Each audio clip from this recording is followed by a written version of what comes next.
Well, hello, and welcome to another episode of Undercooled. Today, we're going to hear from one of our material science undergraduates, and I am really excited about this episode. So, Tim, why don't you introduce Alexa? Sure. It's so good to have a student on the show instead of just old people sitting around and having opinions. So, this is Alexa. I will ask her to talk a little bit about herself, but the first thing I'll spoil is that she is the president of our student society in materials, the Michigan Materials Society. And so I've done a lot of work with her in that role over the last couple years, just getting our students being part of a community. So we're here to get all her secrets about how to make that happen. Yeah, Alexa, welcome to the show. Hi, happy to be here. Give the student perspective. Yeah, well, let's start just by hearing a little bit about you. Tell us about yourself. Why did you become an MSc major? Where did you come from? Why are you here? Yeah, so I think my journey into MSc was not the typical journey, so to speak. I actually started out in the College of Literature, Science, and the Arts. I transferred into the School of Engineering after my freshman year of college. I went to high school in Denver, Colorado. I'm originally from there. And in high school, I kind of always knew I liked math. I liked science, but particularly chemistry and physics were my favorite types of science. I knew I didn't want to do something in like bio or psychology. But I also was really interested in like doing things with people. So something like law or policy was really interesting to me because I really liked doing kind of like a research style reading. Like I liked reading a lot of things and then making analysis on those readings and kind of talking about my findings in that way. And so when I first came to college, I was like, okay, I'm probably going to try to do this like law thing. But I didn't know exactly what I wanted to do. So I was like, okay, maybe econ is like a math type law thing. So I was taking calculus and chemistry as well as some LSA classes. And kind of in conjunction with that, as well as with COVID and everything happening my freshman year, I realized that I didn't actually want to take kind of like the law and policy classes that I was taking. I took Orgo. It was like actually one of my favorite classes. And I thought like math and doing that type of problem solving was really something that I was good at. And so I decided to transfer into the School of Engineering. Um, I don't know, engineering was never really something that I had considered. I just kind of like fell into place. I originally thought I wanted to do chemical engineering. So when I transferred, I started in chemical engineering. Of course. I feel like that's a pretty typical sentiment from the material scientists because I was like, I like orgo, I like chemistry, like this is probably what I'm going to like doing. So my first semester in the College of Engineering, I took Engineering 101 and then Math Sci 220. And I remember thinking that my professor wasn't great. We didn't really click. We won't name names. No, but then I was like, I actually really like what I'm learning. And so because I don't like the professor, but I'm actually still so interested in what I'm learning, like I think this is what I want to study. So it was like a good giveaway. And like I just didn't end up even taking any chemical engineering classes. And so yeah, I just ended up in material science. It was like end of my sophomore year when I had like fully like declared. And yeah, so it was kind of a last minute decision, but I'm happy to be here. And you've been one of us ever since. Yes. So glad to have you on the team. Yeah, that's something we hear, I think, quite a lot from students is, I liked chemistry in high school, so I became a chemical engineer. And then I found out I wasn't doing chemistry in chemical engineering. And so some of them find their way here. It's Chemical distillation columns, like being. We don't do that in material. We just Yeah. So as I spoiled earlier, one of your many roles in the department is being the MMS president. And can you also give the audience a little bit of background on what student life is like here in MSc, for that matter, but particularly in MMS, what students in MMS are doing right now and how that connects into plans that you have for what the organization might do next?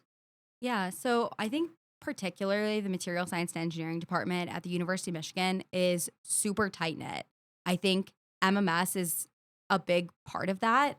We obviously have a really small major and everybody kind of gets to know everyone, especially junior year when people are taking thermodynamics, kinetics, and then the two lab classes. everyone's taking them all at the same time. And so like MMS is kind of like the social pairing to that. We do like a lot of different social events. And then as well as weekly luncheons, so people can kind of take their classroom learning and hear from industry speakers, kind of as an idea of like okay, I'm getting this MSc degree. Like, what the heck do I do with it after I graduate? It's a really good like perspective for students. So I would say that generally is what MMS is there for. And kind of the reason that I chose to get involved is when I joined MSc my sophomore year, I really was deciding that I wanted to fully commit to this new community that I was a part of. And I thought if I ran for a board position, that would be a really good way to like get involved. My junior year, I was the outreach chair of MMS. And then I ended up becoming president this year, my senior year.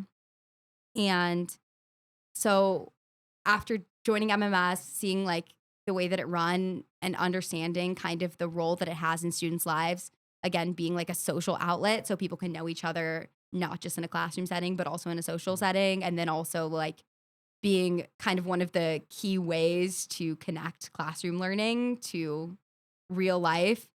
I decided to like take those things and I was like, okay, how can we create things? How can we create different offerings to students that are going to enhance the reasons that a student might want to join MMS? That's great. And, I tried as much as I can to go to MMS lunch, and I really enjoy it. But I'm very impressed with the speakers that you've been bringing in this year. You bring in many people from industry. Most of them are usually alums. And sometimes you even bring alums who aren't going to hire people, but just have really interesting stories. So maybe you can talk about some of the people that you've brought in that you're kind of the most proud of. Yeah. Yeah, I'm definitely very proud of a lot of the speakers we've had. It's hard because there's just been so many. Um, yeah, we've brought in several alums. Recently we had Rosalind Quay, and she has had like such a cool career. She does like law and policy in the utility industry. After like completing like dance schooling. So that is like so cool and just like such a unique path that I thought students could really learn from because we've had a lot of industry speakers in as well. So we've had like General Motors and General Electric, And General Intel, Mills, just to finish out the General General trilogy. Mills. Shout out General Mills, my 42 project sponsor. Nice. Yeah, And you have a tape company coming in tomorrow. we do. So I thought that would be kind of interesting for people to get more in the consumer goods because we haven't done a lot of that. We have NASA coming this semester. They haven't come in like years. So that's really exciting. People are really excited for that. And Apple also is coming. Nike. We do try to like hit the big name brands. And then like obviously some smaller things too. We had like a couple of like heat treatment, or we've got Medtronic coming in. So like kind of the medical devices as well. Yeah, just all sorts of things. We also had like our department chair, Professor Holm. She came in and like gave a talk about counterfeit money. And so that was really cool because she's brand new to the department and we wanted to give her an opportunity to like speak to the student body. And so that was a cool luncheon as well. Yeah. A lot of students get internships just by going to MMS lunch and staying after and talking to the people. So I think it's like every week is another job fair in material science. Yeah. And it's all because of the hard work that you've done and the rest of your team. And so, as a faculty member, as the advisor, I am very, very grateful that our students are getting more and more opportunities for, summer internships beyond just our regular job fairs. But we also have our own MSE job fair that I think you guys run as well. Is that right? So the MSc Career Fair is run by MMS students, but it's not particularly like a board opportunity. This past year, Haley Whalen and Sabrina Young both planned it. Yep. So there's so much great stuff that we get to enjoy on the receiving side of MMS. Here's these speakers, here's these lunches, here's these professional development opportunities. But on the inside, I'm sure you've had to do some heavy lifting to make this happen. So without getting too into the weeds, I guess, were there any particular challenges that you've experienced as a student leader in this sort of setting? Because I'm sure anyone out there who's tried to organize more than two people has found out that that's not always easy. So what are some of those situations that have come up in MMS, and how did you handle those? Well, I think that the first thing that I realized was I really need to trust my board.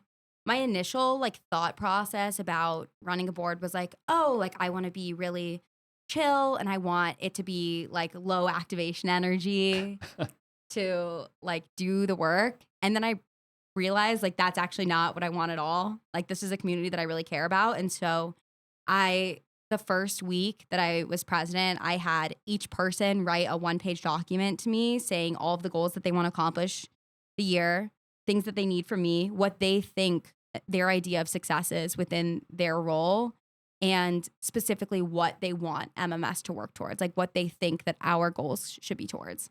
And then from there, I really give them autonomy because they know what their goals are, they know what they want to accomplish, and then it just really lets me like trust my board. Like it's consistent. Like I know the weekly email will go out every week. Like I know Laura is doing like outreach stuff. I know like someone's going to be at the open house. I know that things are going to get taken care of. And so that could only ever happen by having a board that I trust, that I let feel like they have the opportunity to make a difference in the way they want to make a difference. Mm. And also that by extension, like they can bring things up to me. I'll take it. I'll listen to it. I'll kind of adjust what I'm doing based on feedback that they have. And so that initially definitely helped when it came to coming across issues. But of course, like as a board, there's also been a lot of issue, like just things come up in general. It always will if you're trying to run a student org. Mm-hmm. So like, for example, we tried to plan like a pretty big DEI event and there was like a lot of issues with the room reservations. We got a bunch of speakers first semester and the room didn't work, and following up, we couldn't figure out how to exactly target who we wanted. We wanted like freshman engineering students, but we didn't have like high sign up. And so we had to move it virtual like 2 days before. And that just was really frustrating because it just didn't quite turn out the way I wanted to. But it was something where like when I just really was stuck and I was like still marketing it and still like trying my best, like it was like my board members who were like, okay, like let me give a suggestion. Let's do it virtual. Let's do this. We can move to make an in-person experience like next semester or next year. Like I think just having those people to rely on is really helpful because it's like they know how much I care about things. They know I would never ask them to do something that I wouldn't do myself. And so Mm-hmm. like that also kind of builds trust there too. Yeah. It sounds like the internal dynamic is really productive, really good. Everyone having a role, everyone having ways to contribute. Is MMS doing anything externally with other student societies? Is there any like collaboration there that gives you opportunities to reach a broader audience? So we've had a couple of social events with some of the other student orgs on campus. We had a volleyball tournament first semester with 3 other student orgs that are kind of like the MMS equivalent for some of the other departments. We participated in the S1E engineering games. So that was kind of a way to meet a lot of other student orgs and participate in their event. And then additionally, there's been a lot of stuff behind the scenes. So we've reached out to student orgs like BMES and S1E, and we've talked to them about doing things, but it's just kind of like building those relationships, and then we'll just see what kind of comes from it. Very good. Yeah, so you also are planning trips to industry. You also have incredible social gatherings like your bar crawls. And you also go to some national conferences. Can you talk about some of those things? Yes, absolutely. So we're doing a trip to the Cleveland Cliffs steel mill in March in Dearborn, and we're getting funding through AIST, which is one of the national like organizations. Mm-hmm. And that's really exciting because I actually got to pair with one of our faculty, Professor Markey, and she's making it a requirement for her class. So we're gonna have really good Nice. attendance. 470. Yes. Good. But I've also like before I planned it, I really was like, I don't want to plan this if people don't want to do it. So I asked my board members, I was like, would you guys go to this? Like, I polled some of the juniors. I was like, is this something like people would actually go to? And I got a lot of feedback that they would. And so we're working on transportation and food for that now. So that's kind of exciting. And then kind of in terms of some of the other things you mentioned, our social events, we had a food progressive Thursday night a couple weeks ago. And actually the following luncheon the next day was the highest attendance luncheon we'd ever had. Great. So we were all out super late at the food progressive together. And then we all were there the next day at the luncheon. So Managed to wake up by noon and show up for lunch. yeah, I think something about like me being like, oh my gosh, everyone, thanks for coming. Welcome to my house. Such a fun time getting to know everyone. And I will see you all tomorrow. And it worked. So that was pretty good. And then, yeah, like social events, the industry tour is different. Something also new that we did this year was the MSc undergraduate orientation. So we did that in fall and winter where all of the new declares from the past semester got together. We gave them food, talked to them a little bit about MSc, the insider perspective, so to speak. These are the electives you could take. Like these are the classes you could consider. This is what you might want to consider for your career prospects. We got feedback first semester, directly implemented it into the second semester orientation. And it's been a good way. Like the sophomores have been coming more to the luncheon. They've been interacting more with the juniors who've been interacting more with the seniors. I've seen a lot more like interaction between the classes. And then I've had more attendance at the luncheon by extension from those two groups as well. That's fantastic. I do have to ask off script here, but as part of the food prog, were people required to apply the structure processing properties paradigm to their culinary creations? Not a requirement, Oh, but highly encouraged. okay. Well, we'll work on that for next year. On the other hand, I think that one of their next events, you have to come dressed as your favorite element. Yes, the bar crawl coming up. Dress as your favorite element. Wigs are encouraged. I'll have to figure out what a molybdenum wig looks like. All right. Yeah, of course. So what about actually going to national conferences? Because I know we've been able to send a lot of people. I even saw you at MS&T. Yes, I was able to attend MS&T. I was able to present my research. Actually, the coolest part about MS&T is I went to the chapter officer workshop and I got contacts for like the other material advantage chapters. We haven't really touched on this, but MMS is also a material advantage chapter. So I'm technically the chair for Michigan Material Advantage. But I got to meet people from other schools and figure out kind of what they'd been doing. And we got to talk to them about things we had been working on, the way that they get funding, the events that they put on. And so that was really cool. Plus the ability to, present research. And yeah, MMS has funding to do that. And we're also sending one student to TMS in Orlando. I believe it's Orlando. Yeah.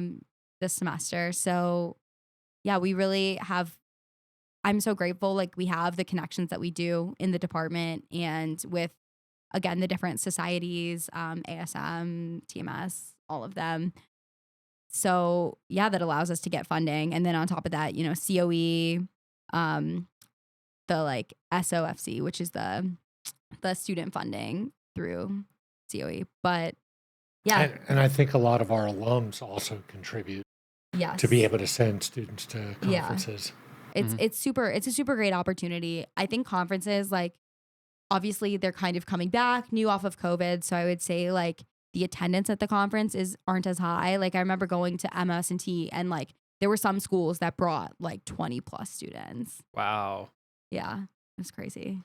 So this is actually a perfect segue to my next question. As students are going to these conferences, meeting more people in MSc from other schools and in professional societies, you start to get a sense of what is special about MSc as a field, as a community. And I'm wondering if there's anything on the student organization side that you think is special about MMS as a group of MSc students that makes it different in some way from maybe more generic or more broadly reaching student orgs. So are you talking about MMS in comparison to other material science student orgs or just student orgs in general? Just in general, like you've mentioned working with SWE, for example, and they have this huge umbrella, for all engineers essentially, whereas MMS I think is a lot more focused in who it's trying to reach. And so I'm curious if you think there's something different in that experience of having a more like narrow audience in a way? I feel like we have a stronger community. I think SWE, like the way that they get a lot of attendance is they have to incentivize people with points and with kind of flashy things. Whereas like a lot of the MSE people I've talked to, they're like, I'll be there. Like it doesn't need to be like obviously we offer food, we offer like things, but people will just be there because their friends will be there, because their community will be there. And I think particularly our student organization is really good at being like, I don't know, building each other up. We're not competitive with each other. We're all super, super helpful to each other. Like Steve was talking about, the luncheons are, you can literally find an internship. Going to the conferences, like there are so many talks by like different professors. If you were like looking for a PhD, like person to be your like PI, if you were to pursue a PhD, like there's just like that culture of support and that culture of like, we're all taking the same classes, we're all in this together. Like we're not competing for jobs. Like there, you can do anything with an MSc degree. Like there's no competition. There's no like, we are competing for a grade or for a job. Like we're all just trying to help each other. And people, I guess, showing up to the MMS events is like kind of a way to do that. And so I think that's a super unique thing about our department that, yeah, is not the same as other student orgs at our school or other schools. That's really great to hear from the student perspective. It's something that I want to believe that I'm seeing from the faculty perspective, but I want to see it. So is it real? It's really great to hear students feel like they're having that experience of we're building each other up together. That's certainly one of my priorities when I teach is how to be as inclusive as possible. And the best way to be inclusive is to work with the students so they help each other. How can you get even more inclusive than that? So it is awesome that all of our faculty are also, um, have all bought into this idea. We don't grade on curves. We want everybody to get an A if they possibly can. And so there shouldn't be any competition. And it is really wonderful to hear from you that you don't feel like there's competition, because there should not be competition in our program. This is all about helping everybody be the most they possibly can. Absolutely. Definitely not. It's so collaborative. Honestly, like MSE is like Michigan's best kept secret. Like people are so, so collaborative and so helpful and so friendly. Like the community is just like that is the best part about this department for sure. All right. Well, hopefully we blow the lid off that secret and get some more faces around here. Um, as we move into the second half of the show, I want to switch gears a little bit. Now that you are a person with experience, almost done with school, congratulations. You probably have some perspective on the last couple years and what you've learned, but also I think there's some really good advice that you could have to offer different people in the audience just based on the experiences you've had. So first, we'll go straight to the most spicy question. Faculty are not always necessarily entirely aware of what student life and student perspective is like. So if you could choose just one message to get across, what's that one? I wish faculty knew that this aspect of student life is what it's like so that we can understand better, what you're experiencing and where you're coming from. Yeah, I do think the biggest thing is I wish faculty kept the student perspective in mind when, designing curriculum, assigning homework. Students want things that will encourage them to learn.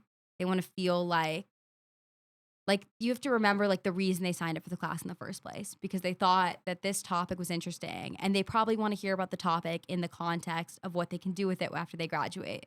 And they want to learn about the topic in the context of a really cool research paper or a really cool way you can apply it.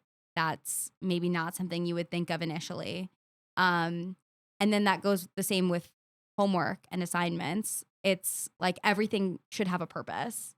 I think that's like the biggest thing. Like every group assignment, every like homework assignment, like the goal should be, I want them to learn this concept from this. I want them to understand like this aspect of group work from this. And I think like when you have a purpose like that to like what you're doing, what you're teaching, it's a lot easier to get the students excited about what you're teaching them and what you're assigning them to do, because they can see beyond the grade, beyond the class. That's wonderful. Takes me back to good old days of some of our physics problems of now we're going to solve the hydrogen atom. Why? Because it can be done. And because I solved the hydrogen atom, so now you're going to solve the hydrogen atom. Yes, but you're glad that they had you do that instead of the helium atom, because that's very, very much harder to do. Yeah, that's a story for Oh, another day. man. Yes.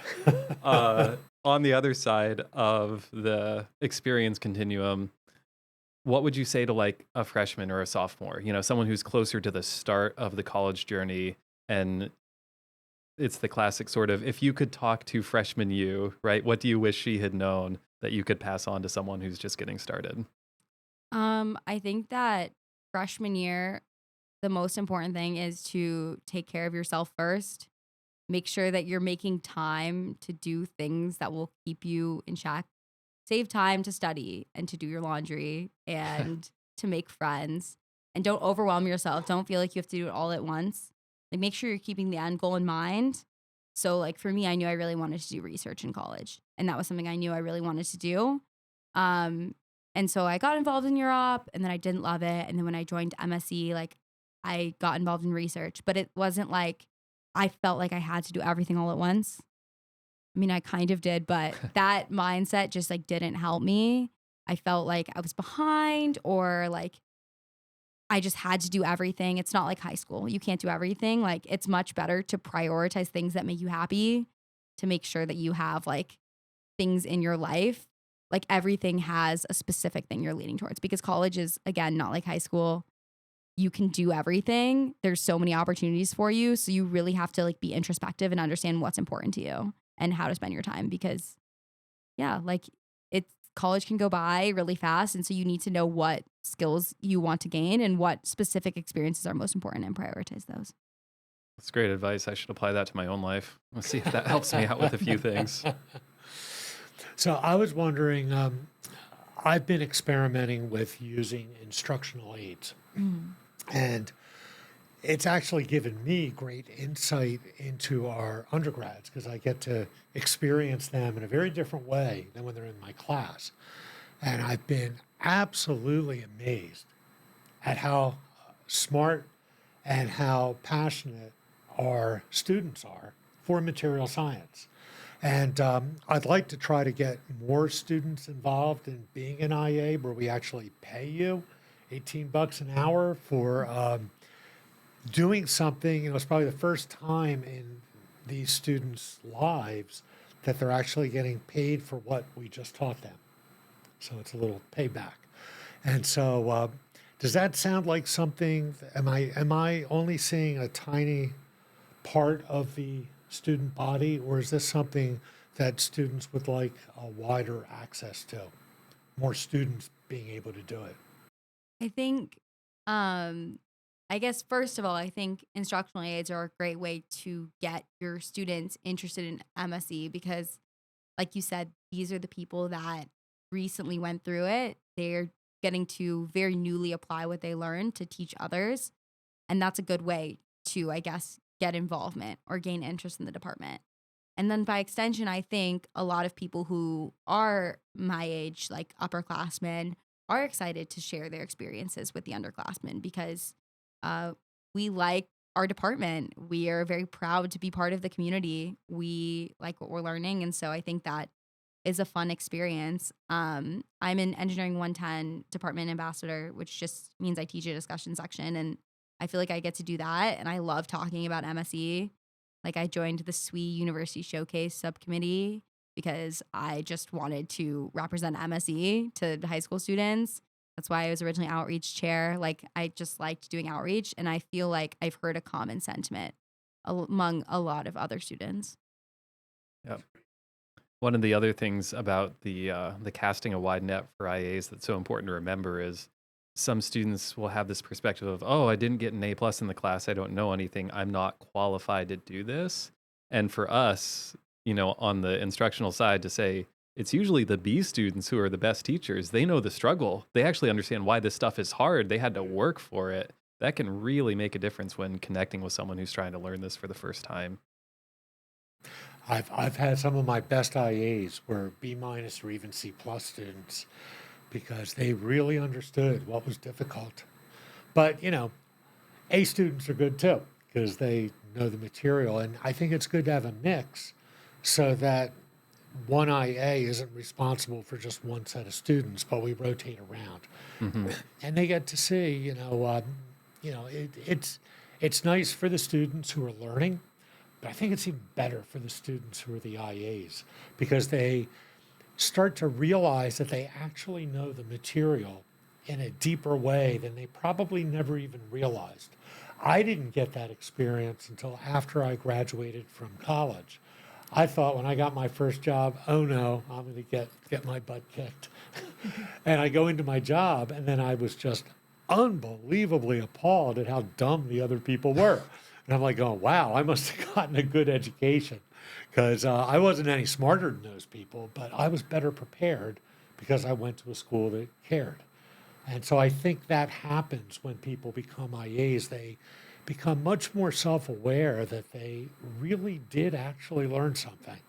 And I think that's a wonderful thing, so much so that I almost wonder if we shouldn't be able to give any student who wants to have an activity like this the opportunity to do it. I don't think we need to mandate it, but what you're saying, being an ambassador to Engine 110 or any of this, that you'll get the same experience that, wow, I actually understand some of this stuff. And I just think that's a very important thing to happen along your way while you're learning. Yep. As long as we're congratulating each other on everything that we know and have learned. On the student orgs front, Alexa, you've, as you said, learned a lot of things through trials and tribulations of leadership. But if there's someone out there who maybe is at an institution that doesn't have an MMS, doesn't have a MSc Student Society, what could you offer them for tips, tricks, advice to get something like that started? If you wanted to build this from the ground up, how would you get students to rally around the concept and make it happen? I think a lot of the reason that we can do what we do is we have such strong department support. So I think the first thing would be to figure out who is on your side in your corner and would support you to do something like this. Because we have Kristen who helps us with like picnics, a lot of the department stuff. Tim, obviously, you're our advisor. Obviously, our department chair came and spoke at our luncheon. Patty helps reserve rooms, which is so, so helpful. Those types of connections are invaluable for starting a student org. So I think you need to start talking to some of your professors, seeing who would be interested in helping back you for this. And then also we have a pretty big presence at the undergraduate committee meetings, so we can advocate for ourselves to the faculty. And so having that avenue is first and foremost. And then the second thing is once you're actually starting the student organization, I think you have to actually look for problems.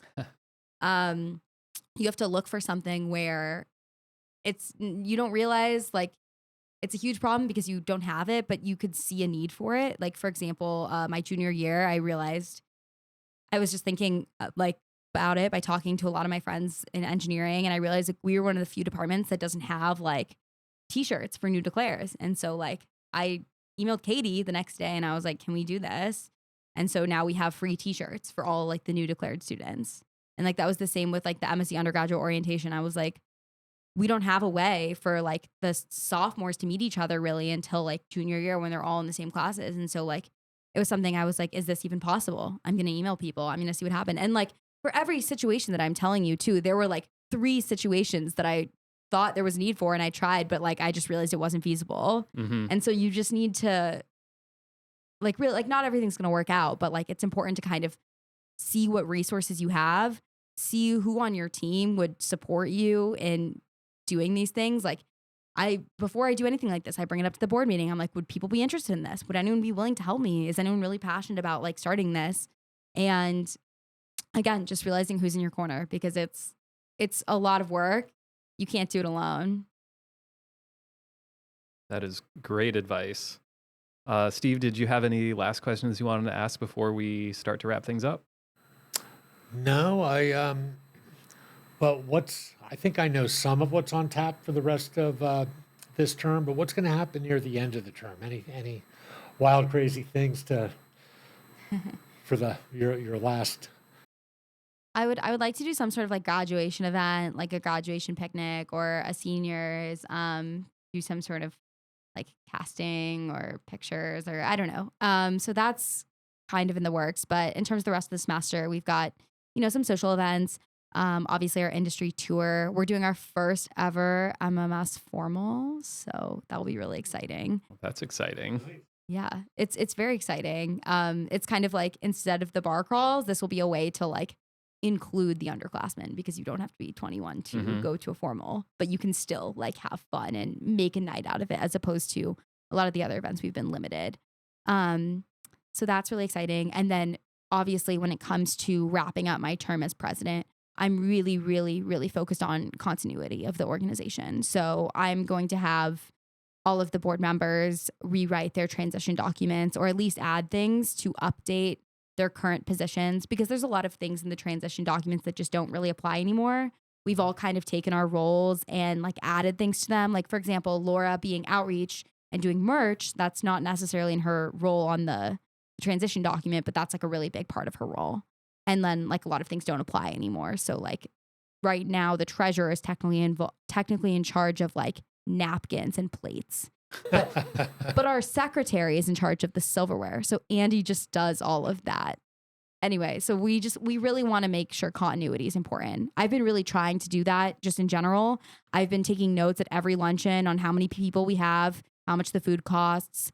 I've been writing down all the emails of every single speaker, the dates I contacted them, the dates they got back to me, and notes on whether or not the speaker was good, which is something new I implemented because I was looking back at Katie's stuff and I was like, there's nothing that says whether or not these speakers were even good. And I've got a lot of feedback that, oh, this speaker wasn't that good. And I'm like, oh my gosh, like the next year's president would probably want to know that, like to not invite them back. So yeah, that's kind of my thought process when it comes to wrapping everything up. That's great. And I just want to say how much I'm impressed by what our students do collectively. Of course, it's you, your board, and all the other students. Incredible imagination, innovation, and awesome organization. And it keeps getting better every single year. And I think Tim deserves some credit too for Very putting this all little. together. Alexa's the heavy lift. I'm just hiding in the background. But it's really impressive what you've been able to do. And hopefully potential employers, people you're interested in working for, are going to listen to this and see how incredible you are, not only as a material scientist and a researcher, but as a organizer and somebody who really knows how to get things done, solve problems, and that's worth a lot. Thank you, Steve. Yeah, couldn't say it better myself. On that note, we always like to give our guests a minute or two at the end just for shameless self-promotion. So if you have anything at all you want to plug, whether it's availability on the job market or how amazing the MMS formal is going to be, whatever it is, this is your chance to say what's happening next and what to look forward to. I mean, of course, the MMS formal, I would say in terms of job stuff, I do have a job that I'm planning on doing, but obviously I have no idea where my career is going to take me. So I would say in terms of self-promotion, I think my personal best skills is I really try to advocate for people. I really care about understanding what it is that people want and then advocating for it. I consider myself like a problem solver and someone who likes to relate to others, sees opportunities and then tries to do something about it. So I think that's my biggest self-plug. But yeah, I'm graduating. It's going to be crazy. I'm excited and nervous about what comes next. But yeah, I'm really grateful to the material science department. And I feel really proud to close this chapter because I feel like I've accomplished a lot in college and I feel like I've grown a lot as a person and I've learned a lot. And I feel like I'm leaving a mark on this department. And I feel really proud of that too. I completely agree. It will be sad to see you go, but you've really built something excellent with MMS the last couple years. It's much stronger, I feel, than it used to be. So let's do a good job with elections coming soon and make sure the next batch of officers keeps the train going and getting even better than it already is. Yep. And so thank you so much for being on our podcast with us. I've really enjoyed hearing you talk about all of this, and it's just great. So thank you very, very much. Yes, thank you very much. Such a pleasure. All right. All right. See you And to the later. audience out there, we'll see you next time on the next episode of Undercooled.